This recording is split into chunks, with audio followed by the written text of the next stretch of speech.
Miércoles 7 de agosto de 2024. Tres mensajes del Evangelio de hoy, tomado del Evangelio de San Mateo, capítulo 15, versículos del 21 al 28. En aquel tiempo, Jesús se marchó y se retiró al país de Tiro y Sidón. Entonces, una mujer cananea, saliendo de uno de aquellos lugares, se puso a gritarle: «Ten compasión de mí, Señor, hijo de David. Mi hija tiene un demonio muy malo». Él no le respondió nada. Entonces los discípulos se le acercaron a decirle: «Atiéndela, que viene detrás gritando». Él les contestó: «Solo me han enviado a las ovejas descarriadas de Israel». Ella los alcanzó y se postró ante él y le pidió: «Señor, socórreme». Él le contestó: «No está bien echar a los perros el pan de los hijos». Pero ella repuso: «Tienes razón, Señor, pero también los perros se comen las migajas que caen de la mesa de los amos». Jesús le respondió: «Mujer, qué grande es tu fe. Que se cumpla lo que deseas». En aquel momento quedó curada su hija. Palabra del Señor. Gloria a ti, Señor Jesús. Querida familia, tenemos hoy el famoso pasaje de la sanación de la hija de la mujer sirofenicia o la mujer cananea. San Mateo nos dice que es una mujer cananea, San Marcos nos dice que es una mujer sirofenicia. Es exactamente la misma mujer y el Señor obra un milagro a distancia. Libera, exorciza a distancia a la hija de esta mujer. No sin antes tener un diálogo que nos parece bastante extraño a nosotros, porque el Señor básicamente llama a los paganos perritos. Los hijos, los que comen en la mesa, serían los judíos. Los paganos serían los perritos. Tal vez esta expresión ofende un poco nuestra sensibilidad occidental, pero déjenme decirles que en la mentalidad semita, en la mentalidad oriental, no es una frase en realidad ofensiva, es una frase que distingue a unos de otros. Pero quisiera que meditáramos tres bellos mensajes de este Evangelio. Primero, cuando Dios calla. Segundo, tienes intercesores. Tercero, ¿cómo pedir al Señor? Vamos con el primer punto. Cuando Dios calla. Queridos amigos, es común hablar de la palabra de Dios. Esa palabra con la que Dios creó el cielo y la tierra. Esa palabra de Dios que se encarnó, que se hizo hombre por nuestra salvación. Esa palabra de Dios que quedó consignada en la Sagrada Escritura. Esa palabra de Dios que escuchamos cada 8 días en la Santa Misa. Esa palabra de Dios que frecuentemente habla a nuestro corazón. Pero tal vez es menos común escuchar hablar de los silencios de Dios, cuando Dios calla. Y es que en un diálogo hay palabras y hay silencios. Dios se comunica con nosotros a través de palabras, pero aunque suene paradójico, se comunica también a través del silencio. En el caso de la mujer sirofenicia, el silencio de Jesús quería excitar la fe de esta mujer. Era de alguna manera una forma de profundizar una fe que se expresaría más tarde y concluiría con un grandioso milagro, la liberación definitiva de su hija. Y es que en muchas ocasiones en nuestra relación con Dios, Él calla para excitar también nuestra fe. Él calla para enseñarnos el crecimiento en la virtud. Si Dios nos contestara todo de manera inmediata, entonces muchas veces nosotros no valoraríamos lo que Dios nos quiere dar. Lo que nada nos cuesta, hagámoslo fiesta, dice por ahí la sabiduría popular. Y es que en muchas ocasiones Dios calla para enseñarnos a esperar. En un mundo donde queremos todo ya, Dios calla para enseñarnos a esperar. En muchas ocasiones Dios calla para enseñarnos la humildad.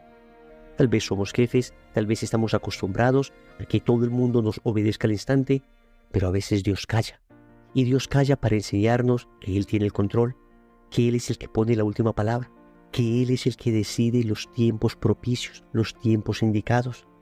A veces Dios calla también para que aprendamos nosotros a escuchar nuestra conciencia, para que aprendamos nosotros a escuchar lo que estamos diciendo. A veces en medio de tanto ruido necesitamos el silencio, incluso de Dios, para escuchar qué hay dentro de nosotros. Dios calla para que aprendamos a discernir los ecos que hay en nuestro corazón. Pero amigos, el silencio de Dios nunca es eterno. El silencio de Dios siempre es temporal. El silencio de Dios siempre se rompe en bendiciones. Óyeme bien, Si Dios está callando ahora en tu vida, es porque muy pronto hablará, y hablará con fuerza, y hablará con contundencia, y sanará. Así como sucedió a esta mujer, que su hija fue sanada, así, si en tu situación actual Dios está callando, prepárate. Te está haciendo crecer en virtud, te está haciendo crecer en humildad, te está haciendo crecer en perseverancia, en insistencia, en persistencia, en resistencia. Pero créeme, que calle no significa que esté ausente. Óyeme bien, que Dios calle no significa que esté ausente. Dios calla, pero sigue a tu lado. Dios calla, pero sigue abrazando. Dios calla, pero sigue consolando. Dios calla, pero está ahí. Hablará pronto y escucharás su palabra. Solo ten paciencia. Segundo, tienes intercesores. Noten un detalle bonito de este evangelio. Los discípulos se acercaron a Jesús a decirle: atiéndela, atiéndela. He ahí el misterio de la comunión de los santos. Amigos, tenemos una familia, y una familia bella llamada Iglesia. Tú y yo hacemos parte de esa familia, y en esta familia existe un misterio llamado comunión de los santos. Es decir, en el único cuerpo místico de Cristo existe la Iglesia triunfante, que es la Iglesia de nuestros hermanos santos que están en el cielo. Existe la Iglesia purgante, que es la Iglesia de nuestros hermanos que ya se salvaron, pero están en el purgatorio, purificando todavía las consecuencias de sus pecados. Y existe la Iglesia militante, que somos nosotros, los que estamos batallando todavía por nuestra salvación. Y podemos cooperar unos con otros. Nosotros podemos orar, por ejemplo, por las almas del purgatorio. Los santos pueden interceder por nosotros ante Dios. Y hoy el Evangelio nos muestra ese misterio de la comunión de los santos cuando los apóstoles interceden por esta mujer sirofenicia, por esta mujer cananea. Amigos, tal vez los motivos de los apóstoles no fueran los más nobles. De hecho, el Evangelio dice que le dicen a Jesús que le haga caso porque está atrás gritando. Repito, tal vez no sean los motivos más nobles. El caso es que hay intercesión, intercesión. Esto nos enseña varias cosas. Primero, que nosotros debemos orar unos por otros. Así dice el apóstol San Pablo en la carta a los Efesios, capítulo 6, versículo 18. Vivan orando y suplicando. Oren en todo tiempo según les inspire el Espíritu. Velen en común y perseveren en sus oraciones sin desanimarse nunca, intercediendo a favor de todos los santos, sus hermanos. Yo sé que algún hermano protestante podrá decir que la Biblia dice que Cristo es el único intercesor. Claro que sí. Primera Timoteo, capítulo 2, versículo 5, dice que Cristo es el único intercesor ante el Padre. Pero resulta que todos podemos ser intercesores ante Jesús. Cuando tú le pides a alguien, ora por mí, esa persona está intercediendo ante Jesús por ti. Obviamente es Jesús quien intercede ante el Padre por nosotros. Pero nosotros somos intercesores en el intercesor. Es decir, nosotros participamos de ese poder de intercesión que tiene Cristo. Él nos comunica esa gracia de interceder. Por eso, cuando yo oro por alguien, cuando alguien me pide oración, cuando yo le pido oración a alguien, nosotros estamos viviendo el misterio de la intercesión y debemos aprender a orar por los demás. Y debemos tener mucha fe en esa oración. Una amiga que acababa de tener a su bebé, Rosario, nos llama a decirnos que parece que su hija tiene una bacteria en el sistema nervioso central. Algo delicadísimo. Parecía ser meningitis. Ella nos dice: oren por favor, oren. El examen se lo habían hecho en la mañana. Le repetían el examen después de mediodía. Querida familia, nos pusimos en oración en las redes sociales, en distintos lugares. Empezamos a interceder por ello. A eso de las 4 o 5 de la tarde me llama mi amiga a decirme: Wilson, en medio de lágrimas, la médica nos ha dicho que no se explica qué sucedió. ¿Qué no se explica qué sucedió? Tiene los 2 exámenes, uno en la mano izquierda y otro en la mano derecha. El de la mañana dice bacteria en el sistema nervioso central. El de la tarde dice que no tiene absolutamente nada. Ella dice no sabe qué sucedió. Y yo le dije a mi amiga, pues nosotros sí sabemos qué sucedió. El poder de la intercesión, el poder de la oración de los unos por los otros. Dios sigue obrando, Dios sigue actuando. Por eso cuando te pidan oración por alguien, comprométete y haz esa oración, que esa oración tiene valor. Es una obra de caridad, es una obra de misericordia orar por aquellas personas que nos piden oración.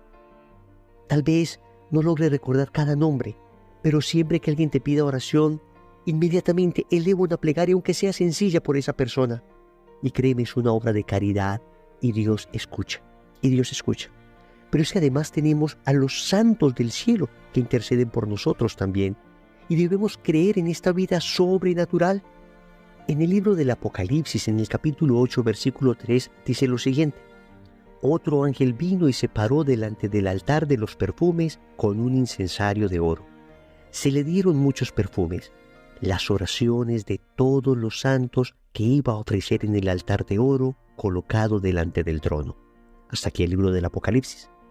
Ante el trono de Dios, las oraciones de los santos llegan, obviamente por intercesión de Jesucristo, obviamente a través de Cristo, pero en el misterio de la comunicación, de ese poder de intercesión que ha dado Cristo a todos sus hijos, en ese misterio nosotros también podemos depositar nuestra esperanza. Tenemos santos en el cielo, por eso oramos novenas con confianza, porque le estamos diciendo a ese santo, a esa santa, a la Santísima Virgen María, a San José: intercede por mí, ayúdame. Sé que Dios es el que va a hacer el milagro, pero tu ayuda, tu intercesión, como en las bodas de Caná, Madre, como en las bodas de Caná, tu intercesión puede alcanzarme un milagro. Oye, la Virgen no hace milagros, la Virgen alcanza milagros. Quien hace milagros es Dios. Ese santo no hace milagros. Alcanza milagros, es lo más correcto, alcanza milagros. Claro que muchas veces en el diálogo popular decimos: me hizo un milagro. Y yo sé que Dios entiende muy bien lo que estamos diciendo, pero siempre es más preciso decir: me alcanzó un milagro. La Virgen me alcanzó un milagro, tal santo me alcanzó un milagro, San José me alcanzó un milagro. Es decir, intercedió por mí ante Jesús y Cristo hizo un milagro. Tenemos intercesores, valgámonos de esos intercesores. Tercero, ¿cómo pedir al Señor? Contemplando a esta mujer cananea, a esta mujer sirofenicia que nos presenta el Evangelio, podemos ver una serie de características que nos ayudan al momento de pedir algo al Señor. Primero, la humildad. Miren cómo le dice esta mujer a Jesús: ten compasión. No viene a exigirle, no viene a imponerse, no viene a declarar, no viene a reclamar, no, viene a suplicar: ten compasión. Cuando se le encuentra frente a frente le dice: socórreme. El Evangelio dice que ella se postró ante él, es decir, hay ante todo humildad. Y cuando el Señor le dice: no está bien echar a los perros el pan de los hijos, ella, en vez de sentirse indignada, en vez de sentirse rechazada, en vez de levantarse y decir: ¿cómo te atreves a decirme esto?, le responde audazmente: tienes razón, Señor, pero también los perros se comen las migajas que caen de la mesa de los amos. Es decir, yo creo tanto en tu poder, Señor, que aún las migajas de ese poder me sanarán. Esto conmovió profundamente a Jesús. Y ahí viene otra característica, la fe. Jesús le dice a esta mujer: qué grande es tu fe. Pedimos con humildad, pedimos con fe, pero también pedimos con perseverancia. Miren que esta mujer se fue donde Jesús, empezó a gritar, los alcanzó, dice el Evangelio. Es decir, hay perseverancia. Nosotros muchas veces oramos una vez y esperamos que se dé el milagro, y si no se dio, pues bueno, no. Orar perseverantemente, pero también apoyarnos en la intercesión de nuestra familia, la Iglesia, la intercesión de los unos por los otros, la intercesión de los santos del cielo. Valgámonos de esto que Dios nos ha dado, el misterio de la comunión de los santos. Qué lindo que este Evangelio nos enseñe tanto, que esta mujer del Evangelio nos muestre un camino tan claro para pedir al Señor, y créanme, ocurren los milagros, ocurren los milagros. Oremos. Amado Señor, te suplico me envíes tu Espíritu Santo, para que en todos aquellos momentos en que decides callar, pueda yo amarte más, pueda crecer mi amor, así como crece por presencia, también por ausencia. Sé, Señor, que permites estos silencios para que me fortalezca en fe, para crecer espiritualmente. Pero, Señor, te suplico que estos silencios no se prolonguen demasiado, porque sabes que soy muy frágil y fácilmente desespero. Te agradezco también por todos los intercesores que nos has dado en el cielo, todos nuestros hermanos, los santos, aquellos de la Iglesia triunfante que siguen suplicando por nosotros, que como Teresita del Niño Jesús decía, pasan su cielo haciendo el bien en la tierra. Finalmente, te quiero suplicar la humildad necesaria, las disposiciones interiores necesarias para saberte pedir adecuadamente. Señor, dame lo que me pides y pídeme lo que quieras. Amén. Recordemos entonces, primero, cuando Dios calla. Segundo, tienes intercesores. Tercero, cómo pedir al Señor. Compromiso. En el rosario de hoy vamos a interceder por los demás. En el nombre del Padre, y del Hijo, y del Espíritu Santo. Amén.